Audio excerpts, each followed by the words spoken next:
మానవ జీవితం ప్రతిబింబించే ఆలోచనలు, వాటి నియంత్రణలో, జీవన విధానంలో సంఘర్షణల నేపథ్యంలో వెలుగు చూసిన కథా సంపుటి రచయిత్రి డాక్టర్ కాళ్ళకూరి శైలజ రచించిన ఆశీలు ఉకపోత కథలు అని పలువురు వ్యక్తులు పేర్కొన్నారు. డాక్టర్ కాళ్ళకూరి శైలజ రచించిన ఆశీలు కథా సంపుటి సమాలోచన సభ రామారావుపేటలో గల శ్రీ వేణుగోపాల సంస్కృత ప్రచార సభలో ప్రముఖ రచయిత దాట్ల దేవదానం రాజు అధ్యక్షతన జరిగింది. రచయిత డాక్టర్ శైలజ తన ఆలోచనలకు, భావజాలానికి ఇష్టమైన అంశాన్ని ఎంచుకుని సామాజిక పరిస్థితుల ప్రాతిపదికగా పరిష్కారం ఉండాలని, దేశంలో ప్రజలు ఎదుర్కొన్న సమస్యలే ఒక్కపోతగా కథారచన నడిచిందని అన్నారు. వారి వృత్తిలో తారసపడే యవ్వన వయసు, విద్యా విధ దశల్లో ఎదురు చూస్తున్న ప్రేమ వంటి సమస్యల ఆధారంగా రచనలు కొనసాగించాలన్నారు. ప్రచార సభ అధ్యక్షులు జీవీకే వర్మ మాట్లాడుతూ, పెద్దల వారసత్వంగా ఈ ప్రచార సభను కొనసాగించామని, రచయిత ఎంతో బిజీగా ఉండే డాక్టర్ శైలజ రచనలు చేస్తూ ముఖ్యంగా సామాజిక అంశాల ఇతివృత్తంగా నిలువరించే రచనలు ఎంతో ప్రయోజకరంగా ఉపయోగపడుతున్నాయని అన్నారు.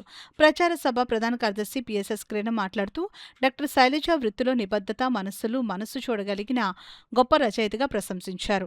రాబో తరాల యువతకు ఎలా చదవాలో మార్గదర్శకత్వం గావించాలని అన్నారు. విశిష్ట అతిథి డాక్టర్ వాడ్రే వీరలక్ష్మీదేవి మాట్లాడుతూ, కథలు తొలి దశలో ఏదో ఒక కథను తీసుకుని చర్చించి మంచి కథ రాయడానికి తగిన మార్గాన్ని రూపొందించుకున్నామని, సామాజిక పరిణతులపై అధ్యయనం చేసి వాటిని కథావస్తువుగా కథలు రాయాలని అన్నారు.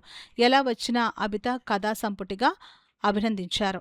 ఆశీలు కథా సంపుటిని పరిచయం చేసిన ప్రముఖ రచయిత, విమర్శకులు అవధాన్లు మణిబాబు మాట్లాడుతూ, ఈ గ్రంథం ఆవిష్కరణకు ముందే సమీక్షా అభిప్రాయాలు వచ్చాయని అన్నారు. ఒక కథలో రచయిత ఎంచుకున్న ఇతివృత్తం, దాని ఆధారంగా కథా రచనల గురించి, ప్రతి కథలో నుండి ఆ పరిస్థితుల గురించి వివరించారు. మనిషి లోపల ఉన్న టెంపరేచర్నే ఒక్కపోతగా రచయిత డాక్టర్ కాళ్ళకూరి శైలజ పేర్కొన్నారని అన్నారు. గ్రంథ రచయిత డాక్టర్ కాళ్ళకూరి శైలజ మాట్లాడుతూ, మానవ సంబంధాలు కొనసాగించుకోవాలని అన్నారు. మాట్లాడుకోవడం, చర్చించుకోవడం ద్వారా ఉక్రోషం తగ్గించుకోవాలని అన్నారు.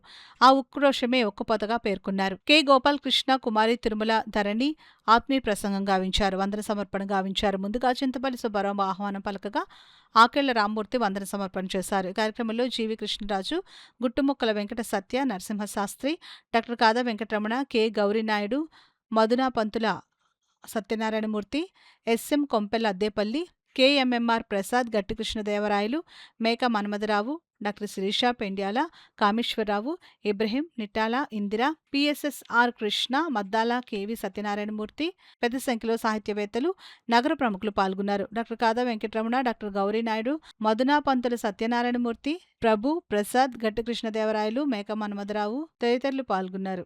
ప్రతి సంవత్సరం కూడా ప్రజల్ని చైతన్యవంతం చేయడంలో ఈ ప్రచార సభ ఉన్నతమైనటువంటి ప్రామాణికంగా ఆ ఆశయాలు కొనసాగించేటటువంటి క్రమంలో భాగంగా మనం ఎన్నో కార్యక్రమాలు ఇలా నిర్వహించుకుంటూ ఈ ప్రచార సభ భావజాలాన్ని కొనసాగించేటువంటి ఈ క్రమంలో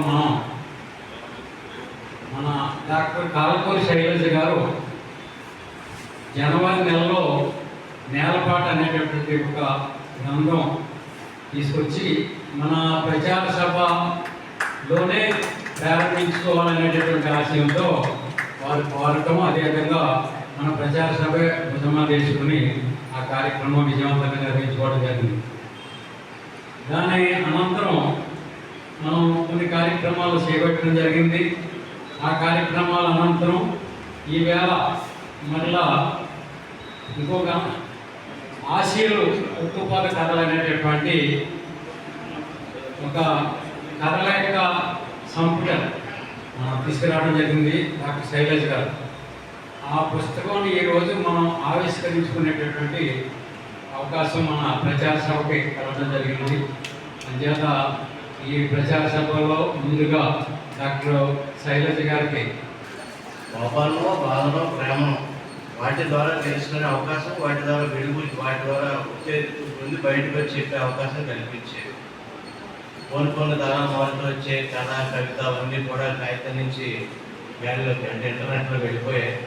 ఎవరు ఇంటర్నెట్లో సింగిల్ పేజ్ రీల్స్ కింద, లేకపోతే స్క్రోల్ అవుతున్న ఫేస్బుక్ పేజ్ కింద మారిపోయాయి. కథ కాస్త కొటేషన్గా మారిపోయింది.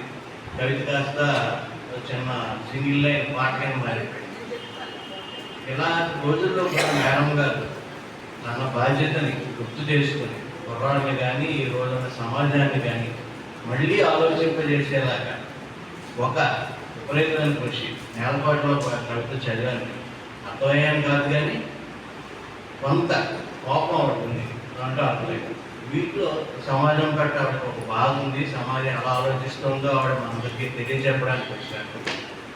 ఈ రెండింటినీ బట్టి అర్థమవుతుంది ఏంటంటే సమాజంలో రచయితల్లో వైద్యులు, మాస్టర్లు అంటే గురువులు ప్రథమ పాత్రలు ఉండి సమాజాన్ని రెగ్యులర్గా అబ్జర్వ్ చేస్తున్న వాళ్ళగా వారి సమయాన్ని ఇంకా సమాజం కోసం స్పెండ్ చేసి వాటి గురించి ఏమైనా చెప్పాలి అనే కోరికని మేడం గారు లాంటి వారు వెలుగుస్తాం. ముఖ్యంగా మేడం గారు 6 నెలలు 2 బుక్లు ప్రజాసభలో నాకు సరిగ్గా కనిపించిన తర్వాత ఆవిడ కవిత్వ చదువుతూ కవిత్వ గురించి మాట్లాడేది కానీ కవి గురించి ఎక్కువ మాట్లాడలేదు.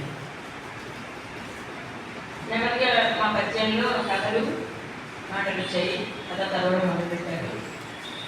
గత 5-6 ఏళ్ళుగా మేము చిన్న గ్రూప్ 7 మందిలో కూర్చుని నెలకి ఒక కథా చర్చ చేసేవాళ్ళం. దాదాపు ఒక 50 కథలు మేము చదువుకోవడం అంటే అభ్యసించి వాటిని బాగా చదివి నూరి వాటి మీద మాట్లాడడం అనమాట. అందరూ చదువుకుని వచ్చి మాట్లాడడం. అలా చదివిన 50 కథలు కూడా చాలా లెక్కల్లో కథలు. ప్రపంచ రచయితలకు చెకో లాంటి రచయిత కథలు, రవీంద్రనాథ్ ఠాగూర్ లాంటి బెంగాలీ రచయిత కథలు, సరే మన తెలుగు భాషలో వచ్చినటువంటి రావిశాస్త్రి నుంచి గొప్ప గొప్ప కథలు ఏరి ఒక 50 కథల మీద చదువుకుని వచ్చేవారు. అందరూ ఉద్దండులే, ఎవరి ధోరణిలో వాళ్ళు ఆ కథను విశ్లేషించేవారు. వాళ్ళ ధోరణి ఒకటే కుదిరేది కాదు. పెద్ద పెద్ద వాదనలు అయిపోయేవి, గొడవలు అయిపోయేవి 2 గంటల సేపు. తనదైన ఒక కవిత అభివ్యక్తిని సొంతం చేసుకునే కవిత్వాన్ని అధ్యయనం, అనుభవం, ఆలోచన, వాస్తవాన్ని కల్పనతో మేళవించి కథల్ని అవగాహన, విశ్లేషణ, సమీక్ష తోటి విమూర్తిభవించిన కొత్తగా ప్రామాణిక ప్రసంగాల్ని నిశిత దృష్టితో, లోతైన పరిశీలనతో సాహితీ విమర్శ చేస్తూ తెలుగు సాహిత్యంలో అతి తక్కువ కాలంలో ఒక స్థానాన్ని సంపాదించుకున్నటువంటి విధిశూని మాకు అత్యంత ఆప్తురాలు, పుత్రిగా సమానాలు. ఆవిడ చూసిన తర్వాత ఆవిడ అడుగుతారు అమ్మాయి ఎలా ఉందని. అప్పుడు ఆవిడ ఏం చెప్తుంది, అలా ఇన్ని అభిప్రాయాలు, ఇన్ని సమీక్షలు వచ్చిన తర్వాత ఈ పుస్తకం మీద మీ అందరి పెద్దల సమక్షంలో మాట్లాడడం అనేది కొంత ఛాలెంజింగ్గా ఉంది. అయితే నేను ఈ 10 కథలో ఏ ఒక్క కథ తాలూకు ఇతివృత్తాన్ని కానీ ఇది కథ అని కానీ నేను చెప్పబోవడం లేదు. ఆ కథల తాలూకు విశేషాలనే నేను చెప్తున్నాను. ముందుగా చెప్పాల్సింది ఏంటంటే 10 కథల్లో ఏ 2 ఒకేలా లేవు. అంటే విభిన్నమైన నేపథ్యాలు, విభిన్నమైనటువంటి ఇతివృత్తాలతో ఉన్నాయి. అందుకే ఈ పుస్తకం యొక్క ప్రధానమైన ఆకర్షణ ఏమిటంటే వైవిధ్యము అని నేను చెప్పబోతున్నాను. ఇక కథల్లో మొదటి కథ ఏంటంటే, ఒకవేళ మొదటిది కాకపోయినా ముందుగా చెప్పదగినటువంటి కథ ఆశీల్. ఎందుకంటే రచన పరంగా చాలా సమగ్రంగా అనిపించినటువంటి కథ. ఈ కథ శైలజ గారు రాసినందుకు ఎక్కడ మనం మెచ్చుకోవాలంటే, ఆవిడ సేఫ్గా ఆడాలని అనుకోలేదు. అంటే భారతి కాని డొమైన్లో ఆవిడ స్వయంగా వెళ్ళి, అంటే పద్మవ్యూహంలో ఆవిడగా చిక్కుకుని అది నెగ్గుకుని బయటకు వచ్చినట్టు అనిపించింది ఆ కథ చదివిన తర్వాత. కాకినాడ పట్టణం యొక్క ప్రజల యొక్క సంస్కృతిని తెలియజేస్తుంది, ఆదర్శాలను తెలియజేస్తుంది. ఇటువంటి మందిరం మిగతా పట్టణాల సంగతి ఏమో కానీ ఇక్కడ ఇటువంటి కార్యక్రమాలు చేయడానికి మరి ఒక వేదిక అనేటువంటిది ఏర్పాటైంది. ఆ వేదికకి నాంది వాచకం పలికినటువంటి ఎంతోమంది పెద్దలు, అధ్యక్షం వహించినటువంటి మా డాక్టర్ పిపిఎన్ రాజు గారు, తర్వాత మేడం చిరంజీవి కుమార్ గారు, ఇటువంటి పెద్దలు చేశారు. వారి అడుగుజాడల్లో నడిచినటువంటి మేము మమ్మల్ని తీసుకొచ్చి ఇక్కడ కూర్చోబెట్టినంత మాత్రాన దీన్ని మేము వారిలాగా నిర్వహించలేకపోయినా ఇటువంటి కార్యక్రమాలకి తప్పనిసరిగా ఈశ్వరి ప్రోత్సాహ పాండవ గారు ఎప్పుడు కూడా తోడ్పాటును అందిస్తూనే ఉంటుంది.